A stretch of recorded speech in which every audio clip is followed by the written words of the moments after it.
Aquí tenemos un 2009 Ford Fusion SE y viene con la luz del check engine, el motor.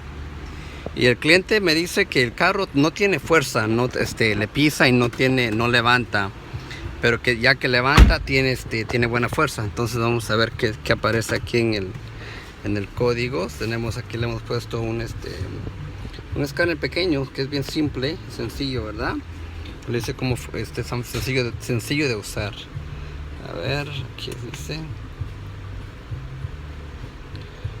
Y aquí aparecen códigos, 4 códigos. Ok, enter. Aquí luego vamos a leer códigos, la máquina, y aparece el 300 que dice random multiple misfire. Entonces, ¿qué quiere decir? Que hay múltiples cilindros trabajando, que no trabajan bien. Hay 2 de 4, cilindro número 3 y el cilindro número 3 nuevamente. Entonces hay 4 de 4, pero todos son del número 3. Entonces vamos a ver qué puede ser acá. Normalmente es una bobina. Así es que vamos acá afuera.